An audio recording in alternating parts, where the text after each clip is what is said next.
എല്ലാവർക്കും നമസ്കാരം. CNW24/7 എന്ന യൂട്യൂബ് ചാനലിന്റെ പുതിയൊരു ക്ലാസ്സിലേക്ക് എല്ലാവരെയും സ്നേഹപൂർവ്വം സ്വാഗതം ചെയ്യുന്നു. ഡിസ്കസ് ചെയ്തുകൊണ്ടിരിക്കുന്നത് പ്രൊഡക്ഷൻ ആൻഡ് ഓപ്പറേഷൻസ് മാനേജ്മെന്റ്. നമ്മൾ കഴിഞ്ഞ 4 ക്ലാസ്സിൽ അതിന്റെ വിവിധ ഏരിയകളെ കുറിച്ച് നമ്മൾ പറഞ്ഞു. ലാസ്റ്റ് നമ്മള് പ്ലാന്റ് ലൊക്കേഷനെ കുറിച്ചും അതിന്റെ ഫാക്ടേഴ്സ് പറഞ്ഞു. കഴിഞ്ഞ ക്ലാസ്സിൽ നമ്മൾ പ്ലാന്റ് ലേ ഔട്ട്, അതിന്റെ different types of plant Leh out ആണ് നമ്മൾ കഴിഞ്ഞ് ഡിസ്കസ് ചെയ്തത്. ഇന്ന് നമ്മൾ ഡിസ്കസ് ചെയ്യാൻ പോകുന്നത് വേറൊരു ഏരിയ, അഗ്രിഗേറ്റ് പ്ലാനിങ് അല്ലെങ്കിൽ അഗ്രിഗേറ്റ് പ്രൊഡക്ഷൻ പ്ലാനിങ്. എന്താണ് aggregate total? Okay, aggregate means total. Aggregate production planning, ഈ ഏരിയയെ കുറിച്ച് നമ്മൾ ഇന്ന് ഡിസ്കസ് ചെയ്യാൻ പോകുന്നത് അഗ്രിഗേറ്റ് പ്രൊഡക്ഷൻ പ്ലാനിങ്. നമുക്കറിയാം ഒരു ബിസിനസ് സ്ഥാപനം എന്തുമാത്രം ഉത്പാദിപ്പിക്കണമെന്ന്, അല്ലെങ്കിൽ ഏത് പ്രോഡക്റ്റ് ആണ് കൂടുതലായിട്ട് ഉത്പാദിപ്പിച്ച് ഏൽപ്പിക്കണം എന്നുള്ളത് on the basis of customer demand, അല്ലെങ്കിൽ ഡിമാൻഡ് ഫോർകാസ്റ്റ് ചെയ്യുമ്പോഴാണ് നമുക്ക് ഐഡിയ കിട്ടുന്നത് ഏത് ഉൽപ്പന്നമാണ് കസ്റ്റമേഴ്സിന് ആവശ്യമായി വരുന്നത്. അപ്പൊ കസ്റ്റമറിനെ സാറ്റിസ്ഫൈ ചെയ്യാൻ വേണ്ടി നമ്മൾ ഏത് ഉൽപ്പന്നം ഉത്പാദിപ്പിക്കണം. അപ്പൊ ഇവിടെ ഓർമ്മിക്കേണ്ടത്, ഏറ്റവും നമ്മൾ നോക്കേണ്ടത് ഫോർകാസ്റ്റിംഗ് ഡിമാൻഡ്. നമ്മൾ ദീർഘവീക്ഷണം നടത്തുക. എന്താ ദീർഘവീക്ഷണം നടത്തുന്നത്? ഡിമാൻഡ്, കസ്റ്റമേഴ്സിന് ഡിമാൻഡ് ആദ്യം നമ്മൾ അറിയുക. ഓക്കെ, അത് അതിനുശേഷം ഡിമാൻഡ് ഫോർകാസ്റ്റ് ചെയ്തതിനു ശേഷം ആ ഡിമാൻഡിനനുസരിച്ച് നമ്മൾ എന്ത് ചെയ്യണം? ഉൽപ്പന്നം ഉത്പാദിപ്പിച്ച് കസ്റ്റമേഴ്സിനെ ഏൽപ്പിക്കുക.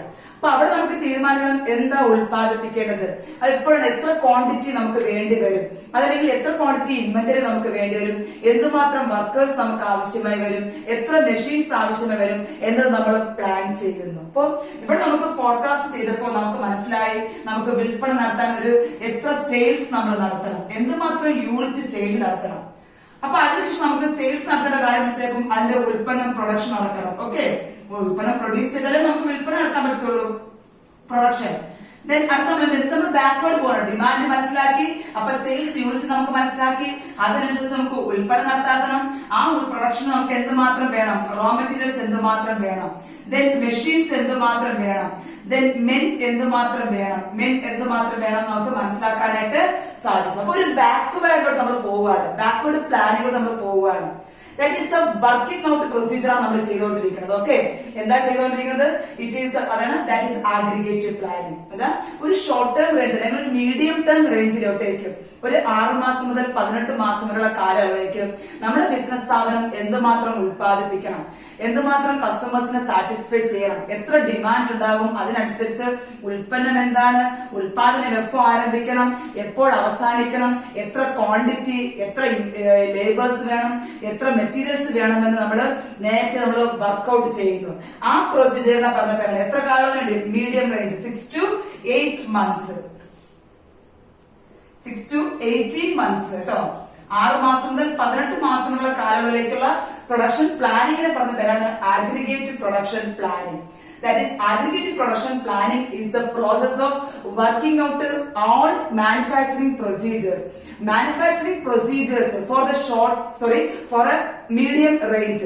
എത്ര കാലമാണ്? ഒരു മധ്യ കാലയളവിലേക്ക് വേണ്ടി ഒരു 6 മാസം മുതൽ 18 മാസം വരെയുള്ള കാലയളവിലേക്കുള്ള പ്രൊഡക്ഷൻ പ്ലാനിങ് നമ്മൾ വർക്ക്ഔട്ട് ചെയ്യുന്നു. എന്തൊക്കെയാണ്? ഇൻവെന്ററി എത്ര വേണം, ദെൻ എത്ര ഇൻവെന്ററി വേണം, എത്ര മെഷീൻസ് വേണം, എത്ര മെൻ വേണം, എന്തിനു വേണ്ടി? പ്രൊഡക്ഷന് വേണ്ടി. എന്ത് ചെയ്യാൻ വേണ്ടി? വിൽപ്പനയ്ക്ക് വേണ്ടി, ഫോർ ഡിമാൻഡ് മീറ്റ് ചെയ്യാൻ വേണ്ടി. അപ്പൊ നമ്മൾ അത് പുറത്ത് വർക്ക്ഔട്ട് ചെയ്യുന്നത്, നമ്മള് ഇതിന് ഘടകങ്ങളുണ്ട്, ഓരോന്നിനും സെപ്പറേറ്റ് നമ്മൾ വർക്ക്ഔട്ട് ചെയ്യുന്നതിനെ പറഞ്ഞ പേരാണ് അഗ്രിഗേറ്റ് പ്രൊഡക്ഷൻ പ്ലാനിങ് എന്ന് പറയുന്നത്. ഓക്കെ, മനസ്സിലായി നൽകുന്നു. Aggregate production planning is the process of working out of all production procedures for a medium range, അല്ലെങ്കിൽ for a period of medium term. എത്രയാണത്?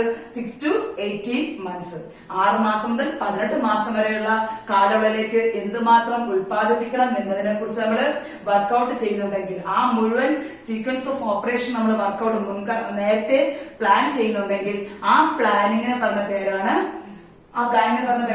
Aggregate production planning എന്ന് പറയുന്നത്. ഓക്കെ, അത് നമ്മൾ demand മനസ്സിലാക്കുന്നു, അപ്പൊ സെയിൽസ് എത്ര നടത്തണം എന്ന് നമ്മൾ വിചാരിക്കുന്നു, അതിനനുസരിച്ച് പ്രൊഡക്ഷൻ പ്ലാൻ ചെയ്യുന്നു, അതിനനുസരിച്ച് ഈ പ്രൊഡക്ഷൻ ആവശ്യമുള്ള മെൻ, മെറ്റീരിയൽ, മെഷീൻസ് എത്രയാണ് നമ്മൾ ഡിവൈഡ് ചെയ്യുന്നത്. അപ്പൊ അങ്ങനെ നമ്മൾ വർക്ക്ഔട്ട് ചെയ്യുന്നതിന് ഘടകം സെപ്പറേറ്റ് നമ്മൾ വർക്ക്ഔട്ട് ചെയ്യുന്നതിനെ പറഞ്ഞ പേരാണ് അഗ്രിഗേറ്റ് പ്രൊഡക്ഷൻ പ്ലാനിങ് എന്ന് പറയുന്നത്.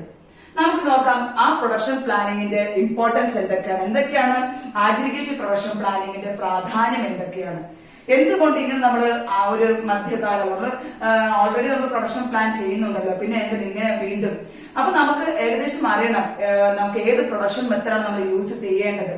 സ്റ്റഡി ആയിട്ട് എല്ലാ ദിവസവും ഒരേ പ്രൊഡക്ഷൻ ലെവലാണോ, അത് ഡിമാൻഡിനനുസരിച്ച് നമുക്ക് പ്രൊഡക്ഷൻ ഷെഡ്യൂൾ ചെയ്യണോ എന്നതൊക്കെ തീരുമാനിക്കുന്നത് according to aggregate production planning അനുസരിച്ചായിരിക്കും.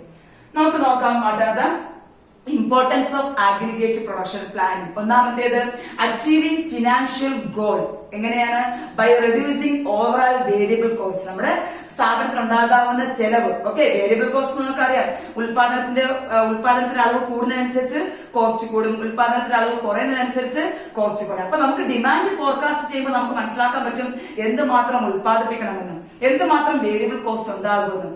അപ്പൊ ആ വേരിയബിൾ കോസ്റ്റിന്റെ അളവ് കുറച്ചുകൊണ്ട് പരമാവധി റെഡ്യൂസ് ചെയ്തുകൊണ്ട് ബിസിനസിന്റെ സാമ്പത്തിക ലക്ഷ്യം നമുക്ക് നേടാനായിട്ട് സാധിക്കും. That is the first one, achieving financial goals by reducing overall variable cost. Okay, രണ്ടാമത്തത് maximum utilisation of available resources.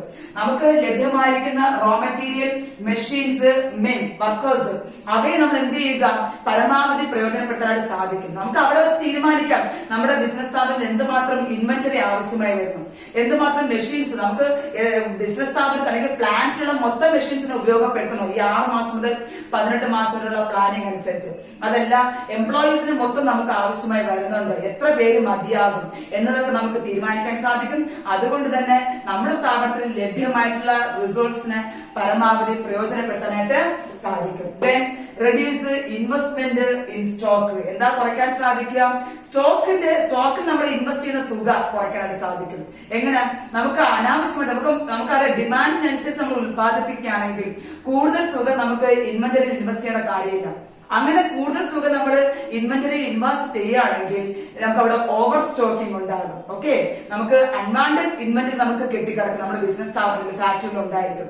അത് ഒഴിവാക്കാൻ നമുക്ക് സാധിക്കും. എങ്ങനെയാണെങ്കിൽ ഡിമാൻഡിനനുസരിച്ച് നമ്മൾ ഉൽപ്പന്നം ഉൽപ്പാദിപ്പിക്കുകയാണെങ്കിൽ അതിനനുസരിച്ച് നമ്മൾ ആഗ്രിഗേറ്റ് പ്ലാനിംഗ് തയ്യാറാക്കി നമ്മൾ പ്രൊഡക്ഷൻ നടത്തുകയാണെങ്കിൽ നമുക്ക് എന്ത് കുറയ്ക്കാൻ സാധിക്കും?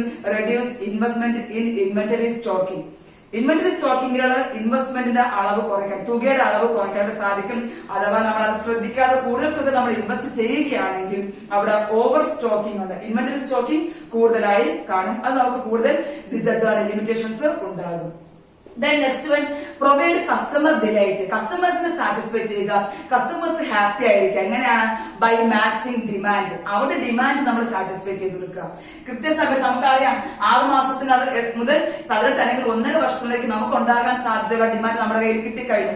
ഇതിലൂടെ ഏറ്റവും കൂടുതൽ ഫോർകാസ്റ്റിംഗ് ഡിമാൻഡാണ്. ഡിമാൻഡ് കൃത്യമായി ഫോർകാസ്റ്റ് ചെയ്താൽ മാത്രമേ എന്തുമാത്രം ഡിമാൻഡ് ഉണ്ടാകും നമുക്കെന്ന് ദാറ്റ് ഈസ് റോബസ്റ്റ് ഫോർകാസ്റ്റിംഗ് നമുക്ക് പറയാം. എന്താണ് റോബസ്റ്റ് ഫോർകാസ്റ്റ്? Strong forecasting നടത്തിയിരിക്കണം.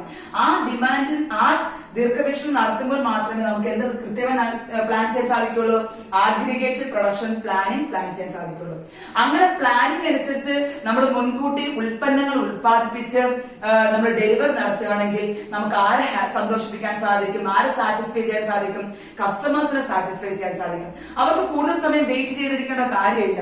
അവർക്ക് ഉൽപ്പന്നം ഇപ്പൊ വരുന്ന വെയിറ്റ് ചെയ്യേണ്ട ഒരു കാര്യം, കാരണം ഓൾറെഡി നമ്മൾ ഉൽപ്പാദിപ്പിച്ച് മാർക്കറ്റിൽ എത്തിച്ചു കഴിഞ്ഞു. സോ നമുക്ക് we can provide customer date, കസ്റ്റമേഴ്സിന് ഹാപ്പിനെസ് നൽകാനായിട്ട് നമുക്ക് സാധിക്കും വഴി ആഗ്രിഗേറ്റ് പ്രൊഡക്ഷൻ പ്ലാനിംഗ് വഴി.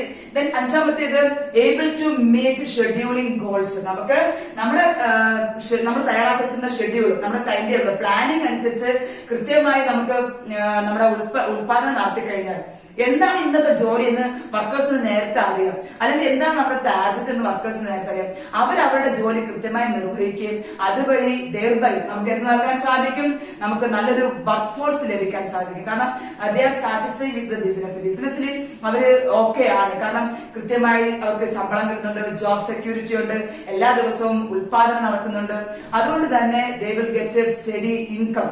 ദെൻ ജോബ് സെക്യൂരിറ്റി ഒക്കെ ഉള്ളത് കൊണ്ട് they are also very happy and satisfied. അപ്പൊ നമ്മുടെ ബിസിനസ് സ്ഥാപനത്തിന് നല്ല ഒരു വർക്ക് ഫോഴ്സിനെ ലഭിക്കാൻ സാധ്യതയുണ്ട് because of aggregate production planning. Okay, ഇത്രയാണ് പ്രധാനമായിട്ടും നമ്മുടെ APP അല്ലെങ്കിൽ ആഗ്രിഗേറ്റ് പ്രൊഡക്ഷൻ പ്ലാനിങ്ങിന്റെ ഇമ്പോർട്ടൻസ്. ഒന്നാമത്തേത് സ്ഥാപനത്തിന്റെ ഫിനാൻഷ്യൽ ഗോൾസ് അച്ചീവ് ചെയ്യാൻ സാധിക്കുന്നുണ്ട്. രണ്ടാമത്തേത് maximum utilisation of available resources. നമ്മുടെ ബിസിനസ് സ്ഥാപനത്തിൽ ലഭിക്കുന്ന റിസോഴ്സിനെ പരമാവധി പ്രയോജനപ്പെടുത്താൻ സാധിക്കുന്നു. ദെൻ മൂന്നാമത്തേത് കസ്റ്റമേഴ്സ് ഡിലൈറ്റ്. കസ്റ്റമേഴ്സിനെ സന്തോഷിപ്പിക്കാനും സാറ്റിസ്ഫൈ ചെയ്യാനും സാധിക്കുന്നു ബൈ മാച്ചിങ് ഡിമാൻഡ്. ദെൻ നാലാമത്തേത് റിഡക്ഷൻ അല്ലെങ്കിൽ റെഡ്യൂസ് ഇൻവെസ്റ്റ്മെന്റ് ഇൻ ഇൻവെന്ററി. എന്ത് ചെയ്യാൻ സാധിക്കുന്നു? ഇൻവെന്ററിയിൽ ഇൻവെസ്റ്റ്മെന്റ് കുറയ്ക്കുകയും ഓവർ സ്റ്റോക്കിംഗ് ഒഴിവാക്കാൻ സാധിക്കുന്നു. ദെൻ അഞ്ചാമത്തേത് എംപ്ലോയീസ്. നമുക്ക് നല്ലൊരു സാറ്റിസ്ഫൈഡ് എംപ്ലോയീസ് അല്ലെങ്കിൽ സാറ്റിസ്ഫൈഡ് വർക്ക് ഫോഴ്സ് നിലനിർത്താനായിട്ട് സാധിക്കും. ഇതൊക്കെയാണ് അഗ്രിഗേറ്റ് പ്രൊഡക്ഷൻ പ്ലാനിങ്ങിന്റെ മെയിൻ പോയിന്റ്സ് എന്ന് പറയുന്നത്. Aggregate production planning is the process of working out production procedure for a medium term. ഒരു മധ്യ കാലയളവിലേക്കുള്ള മുഴുവൻ പ്രൊഡക്ഷൻ പ്രൊസീജിയറിനെ നമ്മൾ വർക്ക്ഔട്ട് ചെയ്യുന്നതിന് പറഞ്ഞ പേരാണ് അഗ്രിഗേറ്റ് പ്രൊഡക്ഷൻ പ്ലാനിങ് എന്ന് പറയുന്നത്.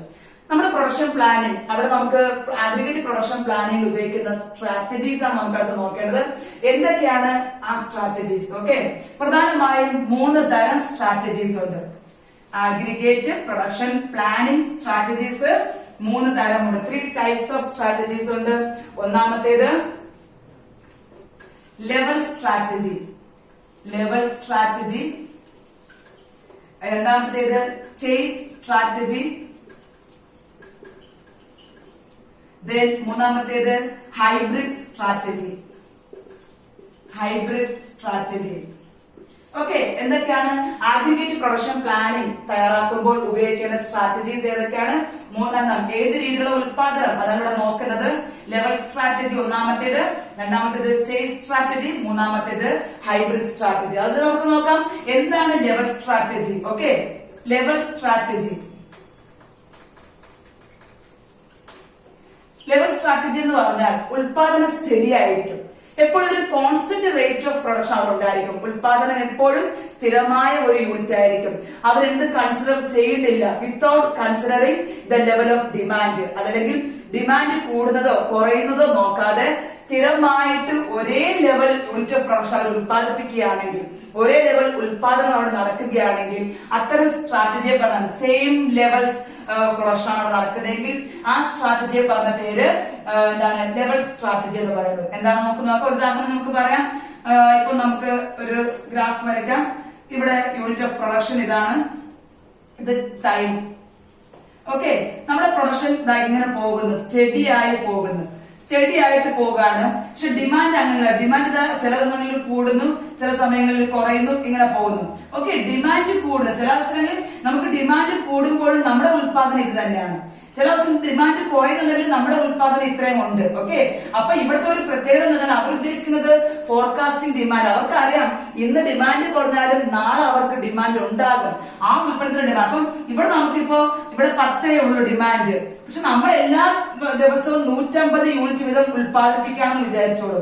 എങ്കിൽ നമുക്ക് അവിടെ 140 യൂണിറ്റ് ബാലൻസ് കിടക്കുകയാണ്. അതെന്ത് നമ്മൾ മാറ്റും? എപ്പോഴാണോ ഇവിടെ ഡിമാൻഡ് അവിടെ നമ്മൾ ഇവിടെയും നമുക്ക് 300 യൂണിറ്റ് ആവശ്യമായി വരുമ്പോഴും നമ്മൾ ഉൽപ്പാദിപ്പിക്കുന്ന അളവ് എന്ത് തന്നെയാണ്? 150 തന്നെ ആയിരിക്കും. 150 യൂണിറ്റാണ് ഉൽപ്പാദിക്കുന്നത്. പക്ഷെ ഈ 300 നമ്മൾ എങ്ങനെ നമ്മൾ ഡിമാൻഡ് സാറ്റിസ്ഫൈ ചെയ്യും? എങ്ങനെ നമ്മൾ ഡെലിവർ ചെയ്യും? നമുക്ക് നേരത്തെ ഉൽപ്പാദിപ്പിച്ച ഉൽപ്പന്നങ്ങൾ ഇവിടെ ഉണ്ട്. ഓക്കെ, അങ്ങനെ എന്തുമാത്രം ഡിമാൻഡ് കൂടുന്നതോ കുറയുന്നതോ നോക്കാതെ സ്റ്റഡി പ്രൊഡക്ഷൻ റേറ്റ് കീപ്പ് ചെയ്യുന്ന ചേസ് അല്ലെങ്കിൽ സ്ട്രാറ്റജി പറഞ്ഞ പേരാണ് ലെവൽ സ്ട്രാറ്റജി. ഓക്കെ, സ്റ്റഡി ആയിട്ടുള്ള ഒരു വർക്ക് ഫോഴ്സ് അവർക്ക് ഉണ്ടായിരിക്കും. എപ്പോഴും പ്രൊഡക്ഷൻ നടക്കുന്നുണ്ട്, എല്ലാ ദിവസവും പ്രൊഡക്ഷൻ ഉണ്ട് എന്ന് നോക്കുന്നില്ല. ഡിമാൻഡ് കൂടുന്നതോ കുറയുന്നതോ നോക്കാതെ സ്റ്റഡി ആയിട്ടുള്ള പ്രൊഡക്ഷൻ നടത്തുന്ന സ്ട്രാറ്റജിയാണ് ലെവൽ സ്ട്രാറ്റജി. പക്ഷെ ഇവിടെ നമുക്ക് വേണ്ടത് ഫോർകാസ്റ്റിംഗ് ഡിമാൻഡ് നമുക്ക് അത്യാവശ്യമാണ്. ആ ഐഡിയ നമുക്ക് ഉണ്ടാവണം. അല്ലെങ്കിൽ എന്തുമാത്രം വിൽപ്പന ഭാവിയിൽ നടക്കുമെന്ന് ദീർഘവീക്ഷണം ചെയ്യാൻ നമ്മുടെ ബിസിനസ് സ്ഥാപനത്തിന് സാധിക്കണം. എങ്കിൽ മാത്രമേ ഈ സ്ട്രാറ്റജി നമുക്ക് ഫോളോ ചെയ്യാൻ സാധിക്കത്തുള്ളൂ. അതല്ല എങ്കിൽ കൂടുതൽ ഇൻവെന്ററിയും കൂടുതൽ ബാക്ക്ലോഗ്സ് നമുക്ക് ഉണ്ടായിരിക്കും. വർക്ക് ഇൻ പ്രോഗ്രസ് ഒക്കെ വെറുതെ നമ്മുടെ സ്ഥാപനത്തിൽ കെട്ടിക്കിടക്കേണ്ടതായി വരും. ഇതിന്റെ ഗുണം, ലെവൽ സ്ട്രാറ്റജിയുടെ ഒരേ ഒരു ഗുണം, നമ്മുടെ ബിസിനസ് സ്ഥാപനത്തിൽ എപ്പോഴും ജോലി എടുക്കാൻ സന്നദ്ധതയുള്ള വർക്ക് ഫോഴ്സ് ഉണ്ടായിരിക്കുന്നു. കാരണം എല്ലാ ദിവസവും നമുക്ക് അവിടെ എന്ത് നടക്കുന്നുണ്ട്? പ്രൊഡക്ഷൻ നടക്കുന്നുണ്ട്. ഒരേ രീതിയിലുള്ള, ഒരേ ലെവലുള്ള, ഒരേ അളവിലുള്ള ഉൽപാദന പ്രക്രിയ അവിടെ നടക്കുന്നത് കൊണ്ട് വി ഹാവ്, അല്ലെങ്കിൽ ഇത്തരം ബിസിനസ് സ്ഥാപനത്തിന് എന്തുണ്ടാകുന്നുണ്ട്? സ്റ്റഡി വർക്ക് ഫോഴ്സ് അവിടെ ഉണ്ടാകുന്നു. സാറ്റിസ്ഫൈഡ് വർക്ക് ഫോഴ്സ് അവിടെ ഉണ്ടാകുന്നു. ഒരേ ദോഷമേ ഉള്ളൂ. എന്താണ്? ഇൻവെന്ററീസ് അല്ലെങ്കിൽ വർക്ക് ഇൻ പ്രോഗ്രസ് ബാക്ക്ലോഗ് ആകുന്നു. കുറെ സ്ഥാപനത്തിൽ അഥവാ ഡിമാൻഡ് ഇല്ലാത്ത സമയത്ത് നമ്മൾ എന്ത് ഉൽപ്പാദിപ്പിക്കുന്നു? സ്റ്റഡിയായിട്ടുള്ള പ്രൊഡക്ഷൻ നടത്തുന്നുണ്ട്. അപ്പോൾ കൂടുതൽ കെട്ടിക്കിടക്കാനായിട്ട് എന്താണ് സാധ്യത ഉള്ള ഒരു സ്ട്രാറ്റജിയാണ് level strategy. Okay, level strategy means എന്താണ് പ്രൊഡക്ഷൻ പ്രൊസീജിയർ എങ്ങനെ പോകുന്നു, സ്റ്റഡി ആയിട്ട് പോകുന്നു, സെയിം റേറ്റ് ഓഫ് പ്രൊഡക്ഷൻ ആണെങ്കിൽ ആ സ്ട്രാറ്റജിയാണ് ലെവൽ സ്ട്രാറ്റജി. രണ്ടാമത്തേത് എന്താ പറയുന്നത്, രണ്ടാമത്തെ മെത്തേഡ് ചേസ് സ്ട്രാറ്റജി, പിന്തുടരുക, ചേസ് ചെയ്യുക, ചേസ് സ്ട്രാറ്റജി. ചേസ് സ്ട്രാറ്റജി എന്ന് വെച്ചാൽ എന്താണ്, ഡിമാൻഡിനൊപ്പം പോകുന്ന പ്രൊഡക്ഷൻ എന്ന് വെച്ചാൽ ഡിമാൻഡ് കൂടുമ്പോൾ ഉൽപാദനം കൂടുന്നു, ഡിമാൻഡ് കുറയുമ്പോൾ ഉൽപാദനം കുറയുന്നു. നമുക്ക് നോക്കിയോ, നമുക്ക് നേരത്തെ വരച്ച പഠനം നോക്കാം. അവിടെ നമുക്ക് ഇതിപ്പം ഡിമാൻഡ് ആണെങ്കിൽ ചില സമയത്ത് കൂടുന്നു, ചില സമയത്ത് കുറയുന്നു. അതോടൊപ്പം തന്നെ പ്രൊഡക്ഷനും പോവുകയാണെങ്കിൽ, അതിനോടൊപ്പം തന്നെ പ്രൊഡക്ഷൻ നമുക്ക് പോവുകയാണെങ്കിൽ നമുക്ക് ആ സ്ട്രാറ്റജിയെ പറയുന്ന പേരാണ് ചേസ് സ്ട്രാറ്റജി.